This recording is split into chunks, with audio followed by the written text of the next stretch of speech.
Bom, boa noite, meus amigos. Hoje mais um domingo que se encerra, uma semana que se inicia. Que todos tenham passado uma semana com muita tranquilidade, com muita paz, apesar das dificuldades que nós estamos vivendo no momento. Mas faz parte da nossa evolução, faz parte do nosso crescimento moral. Então, nos reunimos novamente para mais um Evangelho no Lar.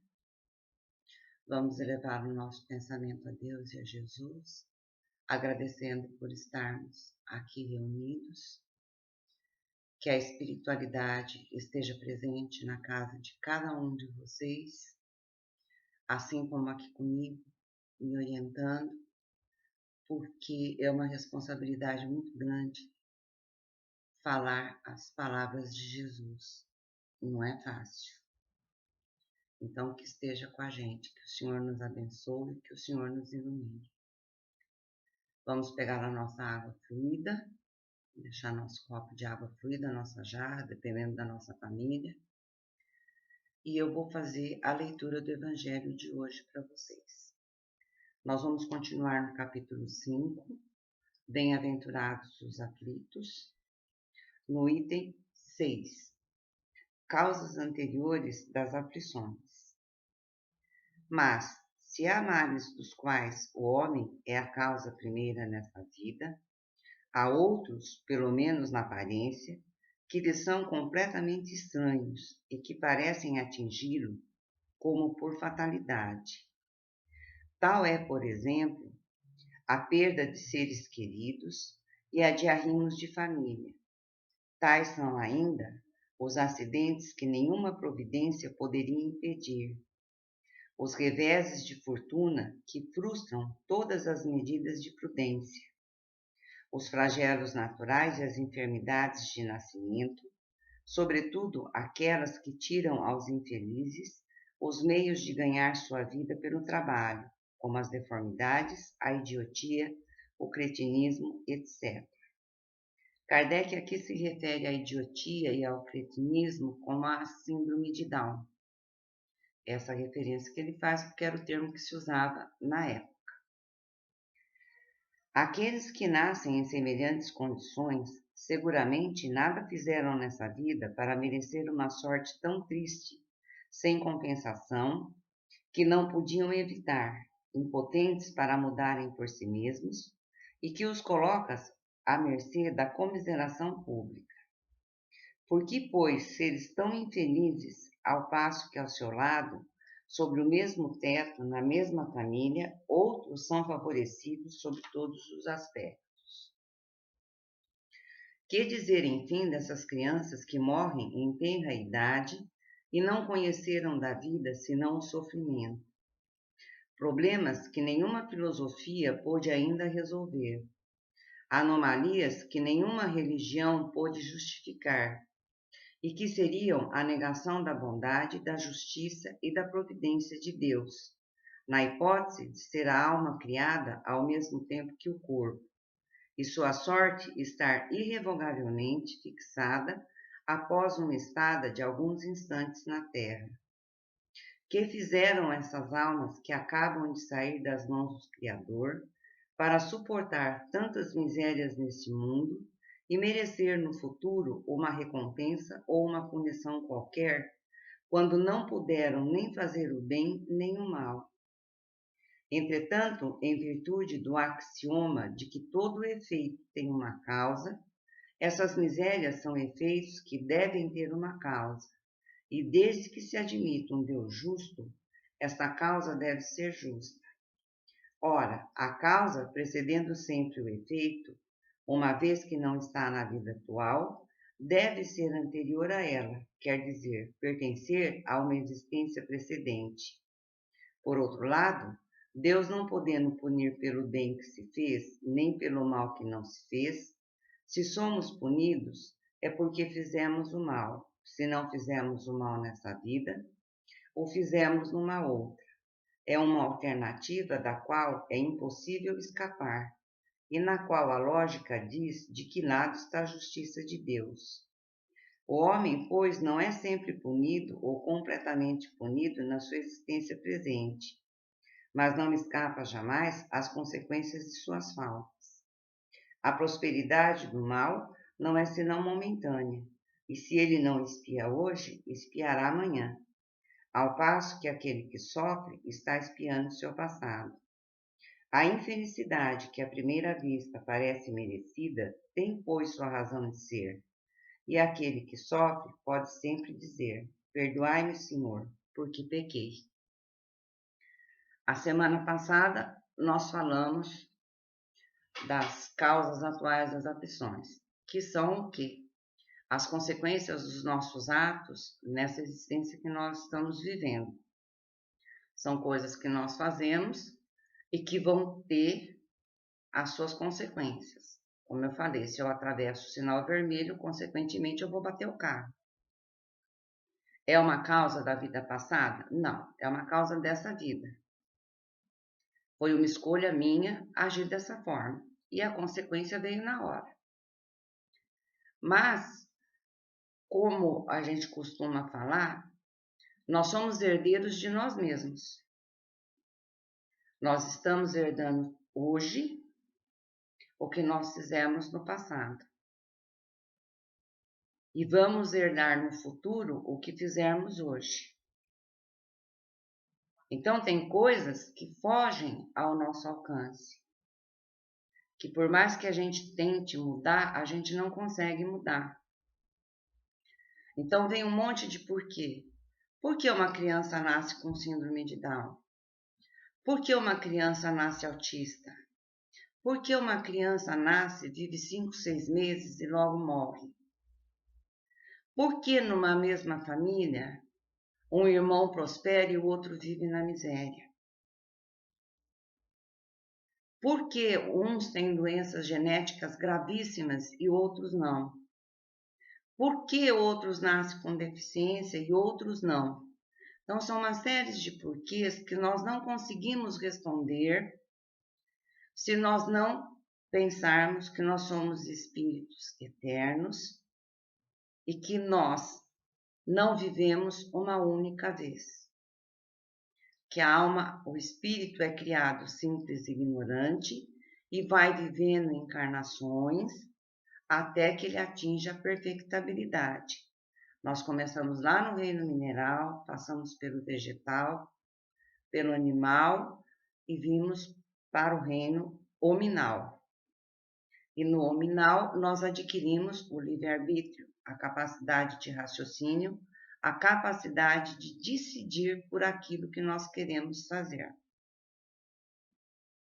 Se nós dermos um breve passar de olhos pela história da humanidade, nós vamos ver líderes que existiram. Nós vamos ver o Gengis Khan, lá nas antiguidades, bem antigo. Nós vamos ver os vikings, nós vamos ver os egípcios, nós vamos ver os maias, nós vamos ver civilizações que tinham costumes bárbaros. Nós vamos ver a Roma com a ideia de dominar o mundo. Nós vamos ver que a humanidade crucificou Jesus. E se nós nascemos e renascemos constantemente, em algum desses períodos nós estávamos lá. Nós estávamos presentes nessas coisas horrorosas que aconteceram numa Santa Inquisição, que foi um horror. Quem garante que nós não colocamos fogo na fogueira que queimou a Joana d'Arc? Quem garante que nós não jogamos nos dados o manto de Jesus? Ou que nós não fomos aquele soldado que furou Jesus com a lança? Nós não sabemos. Nós não temos consciência disso. Mas, enquanto que na nossa lei da terra algumas faltas passam despercebidas, para Deus nenhuma falta fica sem punição. E não é que Deus nos pune, não é Deus que determina essa punição, Somos nós, espíritos, que sentimos a culpa. E gravamos essa culpa moral no nosso perispírito, como gravamos as doenças que são decorrentes dos nossos vícios, das nossas atitudes físicas, que impregnam o nosso perispírito e vão, numa próxima encarnação, estar presente no nosso corpo físico. E vamos ter que conviver com isso. São as doenças genéticas que nós precisamos passar. Hoje nós sabemos que as crianças que têm a síndrome de Down, na verdade, elas são muito mais inteligentes do que nós. Só que elas não conseguem se expressar. O que foram essas crianças? Essas crianças, em outras encarnações, foram gênios que não souberam usar a sua genialidade para o bem da humanidade. As crianças que nascem com autismo, com paralisia cerebral, são gênios que não souberam usar o seu talento. A parábola do talento é bem clara. Ele distribui 5 a um, 3 a outro e 1 talento ao outro. Os que multiplicaram os talentos foram recompensados. O que enterrou o talento foi mandado para onde houvesse o ranger de dentes. O que significa isso? Que se eu, nessa encarnação, tenho dinheiro, não é para mim, é para ajudar os outros. Se eu nasci com uma inteligência privilegiada para descobrir determinadas coisas, não é para o meu benefício, é para o benefício da humanidade. Se eu nasci com facilidade para falar, para explicar, não é para guardar para mim. É para mim ajudar as pessoas a entender. Então, cada talento que nós recebemos é para ser multiplicado. Não é para ser enterrado. Quando nós enterramos esse talento e usamos esse talento em benefício só de nós, nós temos consequências que nós temos que responder. Porque na espiritualidade, não é Deus que vai nos punir. Nós vamos tomar consciência do que nós tínhamos que fazer, que não fizemos, e vamos nos sentir culpados por isso. No que tange ao perispírito plasmar as coisas que nós fazemos, eu vou contar uma história curtinha para vocês, que é do livro Renúncia. O Renúncia tem como personagem central o Anselmo. O Anselmo é um negro, escravo, com a mão direita torta, aleijada, e os 2 pés para dentro que ele não consegue andar direito. Mas quem foi Anselmo na outra encarnação? Anselmo foi aquele que ia de navio para a África roubar os negros das aldeias para levar como escravo, vender como escravos. Então ele nasce negro e escravo, para saber o que custaria, para entender o sofrimento que ele causou aos outros. Com a mão direita atrofiada, de tanto assinar para vender os escravos, e os pés tortos para que ele não pudesse mais andar atrás dos escravos. Deus puniu Anselmo? Não. Anselmo, quando tomou consciência do que ele fez na espiritualidade, plasmou isso no seu perispírito e nasceu dessa maneira. Ao mesmo tempo, nós temos as tragédias que acontecem no mundo. Nós estamos vivendo uma, que é essa pandemia do coronavírus, que está morrendo gente de monte. E se questionou várias coisas. Eram os maiores de 60, era isso, era aquilo, e nós estamos vendo crianças de 2 meses morrendo, E nós estamos vendo pessoas de 104 anos sobrevivendo ao Covid. Por quê? Porque são resgates coletivos. As pessoas que estão morrendo são aquelas que escolheram esse momento para resgatar os seus débitos nas grandes calamidades. Naquela tsunami que deu, quantos pereceram? É um acidente geográfico que ocorreu da natureza, não foi provocado por nós, mas ele ocorreu. E as pessoas que estavam ali eram as que tinham que estar ali naquele momento. Um outro exemplo mais recente, que acho que é mais fácil para todos entender, o avião da Chapecoense. O único sobrevivente conta que ele sonhou que o avião ia cair. E por que que todo mundo morreu e só ele sobreviveu?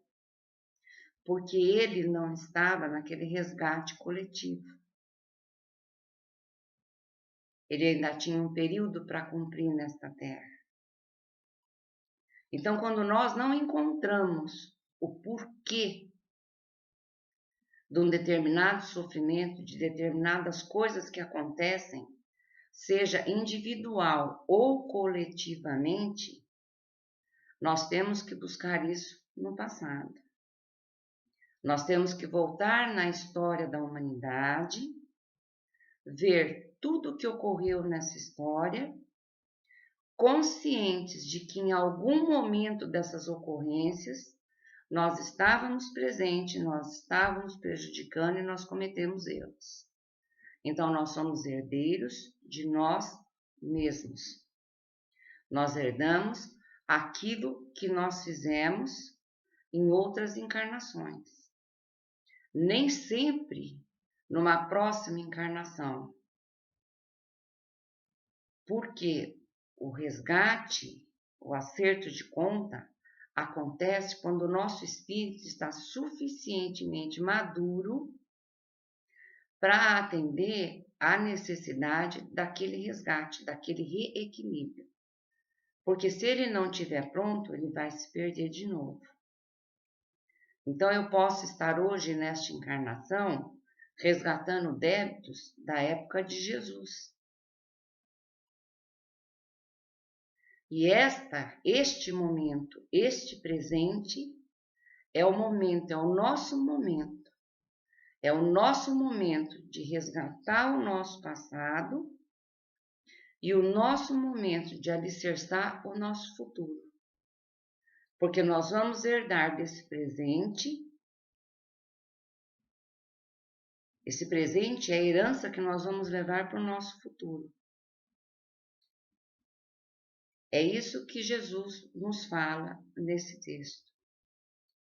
Se não a causa atual, a causa está no passado.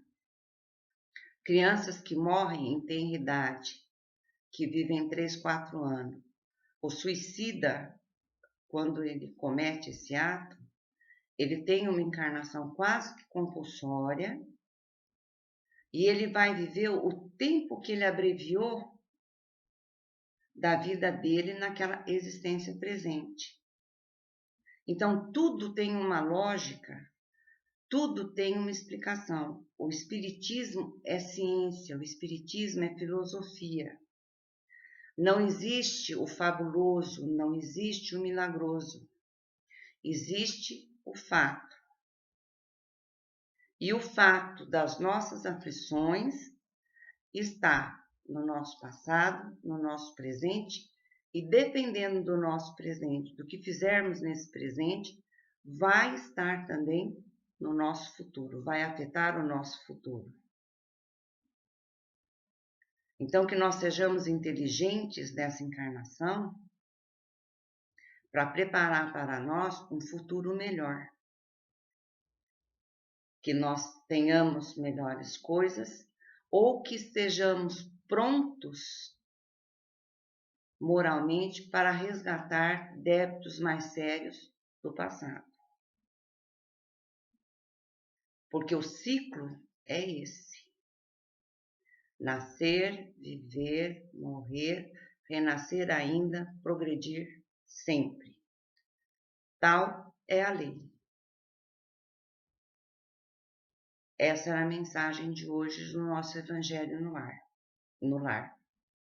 Então, cada um reflita sobre as suas atitudes, sobre a melhor maneira de fazermos as coisas, sobre como fazermos as coisas sem afetar o nosso próximo, sem prejudicar o nosso próximo, sempre atento ao fato de que desta terra nós não levamos nem o nosso corpo.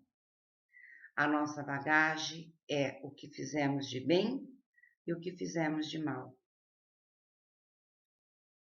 E nós herdamos o bem e o mal que fizemos. Então vamos encerrar o nosso Evangelho, pedindo a Jesus que nos dê uma semana de paz, de harmonia, de compreensão, que busquemos o conhecimento, que busquemos a melhora interior, que busquemos analisar os nossos defeitos, os nossos vícios morais e corrigi-los para já ir preparando a herança que nós vamos levar para a nossa futura encarnação. Então, que Jesus nos abençoe, que Jesus nos ilumine e que nós consigamos ser essa semana que entra um pouco melhor do que essa semana que passou.